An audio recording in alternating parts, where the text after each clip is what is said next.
3, 2, 1, go! Hola, ¿qué tal? Soy Jordi, artista digital y desarrollador de videojuegos. Bueno, por fin traigo un nuevo proyecto al canal. En este caso es un proyecto especial, no es el proyecto que empecé a desarrollar justo después de acabar el Zelda. He empezado a hacer otro, pero ahora está un poco pausado, ya que me surgió la oportunidad de hacer este. Y es que en este caso, este proyecto es una colaboración que he hecho junto a Sergio Gardella. Sergio Gardella fue mi profesor de 3D hace ya como 13-14 años más o menos, hace un montón de tiempo, y desde entonces pues es un colega y es un buen amigo que tengo, y me comentó que estaba interesado en programar varios juegos de estilo arcade que son diferentes a lo que suelo hacer yo en este canal, y me ofreció la oportunidad de colaborar con él haciendo la programación de este Super Punk y yo encargándome de la parte visual del mismo. Os dejaré en la descripción su página web por si queréis ver otros proyectos en los que él está trabajando, y bueno, aprovecho para mandarle un saludo porque seguramente estará viendo este vídeo, y como siempre os voy a mostrar primero el gameplay solo con programación, que en este caso está hecha por el propio Sergio. Como podéis ver, realmente el gameplay ya funciona por sí mismo, incluso sin gráficos. Creo que es una de las gracias que tienen este tipo de juegos, que en vez de apoyarse tanto en gráficos o en historia, se apoyan en una jugabilidad pura y dura. Sin embargo, no está de más que lo decoremos un poquito y que se vea mejor, ¿no? Así que vamos allá. Bueno, la primera parte y la más sencilla realmente es el escenario. Utilizamos como placeholder uno de los escenarios del Super Punk original, que en este caso era el escenario del Monte Fuji, y lo único que hice fue hacer una versión en alta calidad y añadiendo un poco de animación. En este caso está hecho con 3 planos, el cielo, las nubes y el propio monte, y a las nubes le añadí un poco de movimiento. Realmente es una animación muy simple y no quise meter mucho más elemento, ya que es un juego que se basa mucho en una jugabilidad un tanto frenética y donde puede haber muchos elementos en el escenario. Y si empieza a meter muchos elementos y animaciones de fondo que realmente no aportan nada al gameplay, podrían distraer al jugador y empeorar la experiencia de juego. Después también añadí los ladrillos que se ven en los bordes de la pantalla, los cuales están hechos con 2 sprites, uno de ellos para las esquinas y el otro simplemente es un pequeño sprite que se utiliza como textura dentro de un cubo alargado y tileándolo varias veces para que encaje bien. De esta forma no tenemos que hacer un montón de sprites o un montón de cubos en 3D. Después del escenario tenemos las plataformas destructibles. En este caso es muy simple también, realmente solo es el cubo que viene por defecto en Unity escalado y aplicándole una textura. En el momento en que la plataforma se tiene que destruir, Sergio por programación ya hizo que este desapareciera y yo lo único que hice fue añadir una pequeña animación, en este caso con un sistema de partículas que solo tenía una partícula, en el cual se ve la plataforma y con 4 frames hago que se vea como que se destruye. Así, en el momento en que impacta contra los ganchos, simplemente la plataforma deja de funcionar, pero durante unos pequeños segundos vemos cómo se va rompiendo. Luego tenemos el desarrollo de la UI. Normalmente en mis proyectos yo no suelo incluir toda la parte de menús y demás, ya que es la parte que menos me interesa realmente. A mí me interesa más el desarrollo de los personajes, historia o efectos, pero en juegos como este sí que creo que es bastante más importante, ya que son juegos donde las estadísticas tienen un peso bastante relevante en la propia partida, viendo por ejemplo en este caso la cantidad de vidas, el tiempo o la cantidad de puntos que hacemos destruyendo cada una de las burbujas. Para la UI también busqué un estilo muy sencillo, un poco retro, sin caer en lo típico de hacer gráficos pixelados, y aunque el fondo inicialmente era negro, decidí ponerle algo de degradado para que no se viera tan vacío, y para hacer esto lo que hice fue hacer un sprite gigante con la textura de degradado y utilicé la herramienta de Sprite Mask para hacer una máscara donde no se renderizara este fondo. Así, en la parte donde se ve la partida, donde vemos al personaje, las burbujas y el fondo del Monte Fuji, no se vería dicho degradado. Después de esto pasamos a las burbujas. En principio Sergio utilizó las esferas 3D típicas de Unity a modo de placeholder y yo iba a hacer la textura de las mismas. Sin embargo, los objetos esféricos tienen un problema en 3D, y es que si no utilizas una gran carga poligonal, en los bordes se nota que es 3D, se ven los polígonos, y sin embargo, si quieres hacerlo muy suave, tienes que utilizar una carga poligonal muy grande. Así que en este caso mantuve el Sphere Collider que tenían esas esferas, pero en vez de renderizar los modelos 3D, lo que hice fue añadir en su interior un sprite. En este caso, a la hora de diseñar el juego, es importante tener en cuenta el tipo de cámara que estamos usando y los movimientos que va a hacer cada elemento para poder determinar qué herramientas nos van mejor. Como en este caso no hay rotación de cámara y las propias esferas no tienen que rotar de ninguna forma, puedo utilizar un sprite y no hay ningún problema. Si las esferas se tuvieran que ver en distintos ángulos, sí que podría ser un problema utilizar sprites. Y de esta forma evitamos una gran carga poligonal para cada una de las esferas ya que bueno, en PC seguramente sí que funcionaría bien, pero si quisiéramos pasar por ejemplo este proyecto a móviles, podría ser un problema en el momento en que tenemos muchas esferas, aunque sean pequeñas, pero nos encontraríamos con una carga poligonal muy alta. Pasamos al gancho, para el cual realmente he utilizado la misma técnica que las burbujas. He mantenido los colliders 3D que hizo Sergio en el placeholder, y como tampoco se tiene que ver desde distintos ángulos, simplemente con un sprite sencillo ya funciona. Para hacer el movimiento del gancho simplemente lo que se hace es aparece desde debajo del suelo, igual que en el juego original, y en el momento en que choca con algún elemento, como puede ser la burbuja o pueden ser las plataformas que se destruyen o el techo del escenario, simplemente hacemos que el gancho desaparezca. Y ahora ya pasamos a la parte más compleja, que es el personaje. Pero antes de ello, si te está gustando el vídeo y quieres ver otros proyectos como el que hice de Mario o el de Zelda, te invito a que te suscribas al canal y que lo compartas con otras personas a las que les pueda interesar. Y bueno, para el personaje volví a recurrir a hacer un personaje en 3D, pero con un estilo bastante sencillo para que parezca 2D.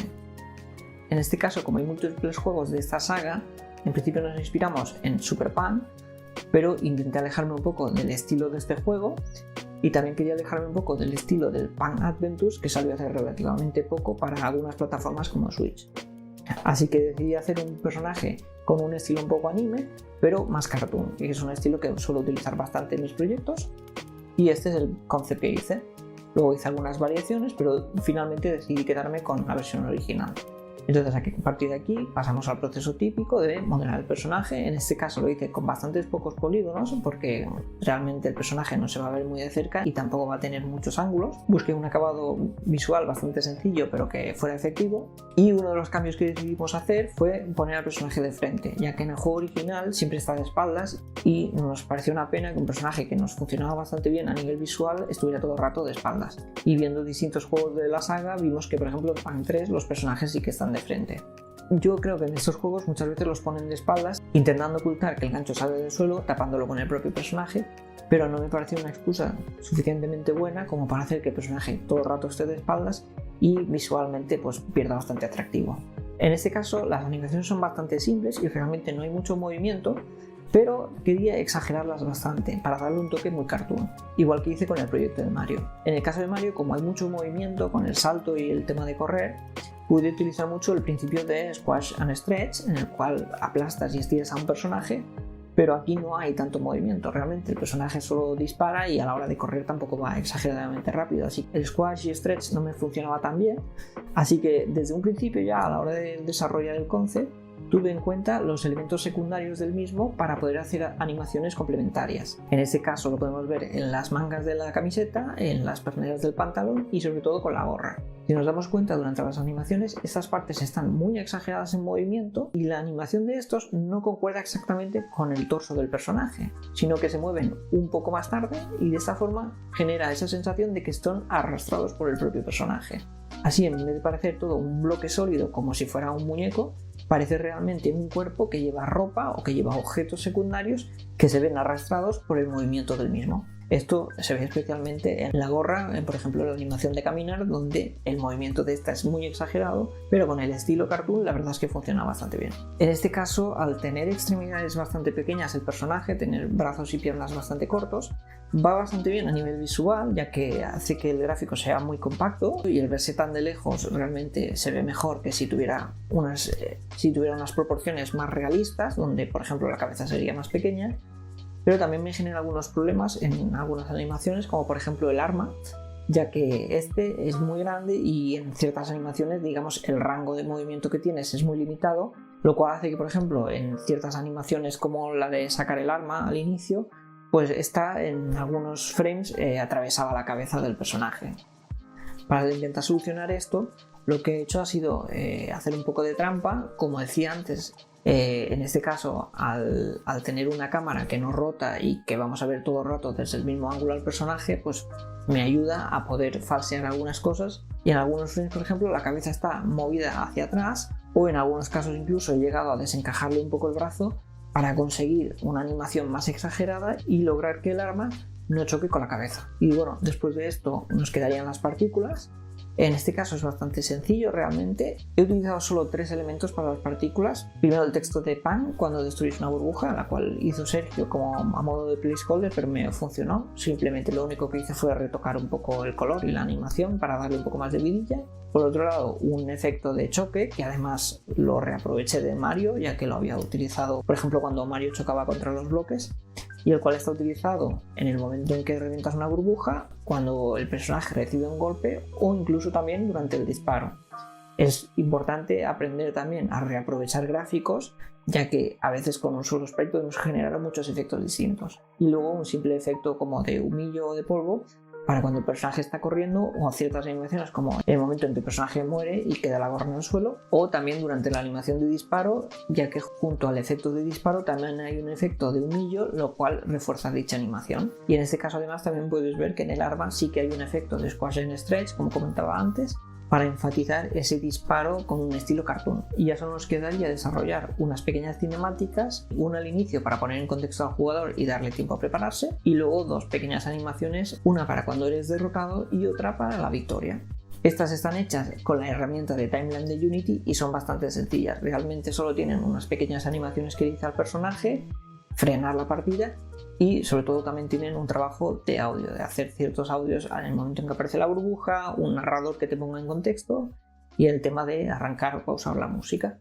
Y bueno, una vez hecho esto, el proyecto está finalizado. Os dejo con el gameplay completo, no sin antes agradeceros el llegar hasta aquí y el apoyo que le estáis dando al canal. Y bueno, comentaros que en breve llegará el próximo proyecto del canal, el que estaba haciendo justo antes de empezar con este, el cual pues ya está programado.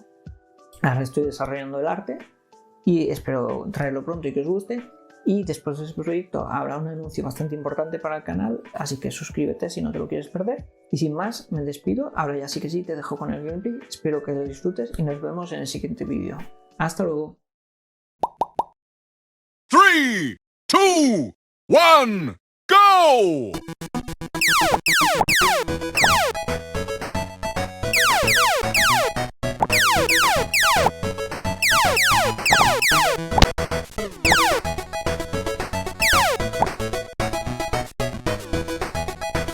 Congratulations!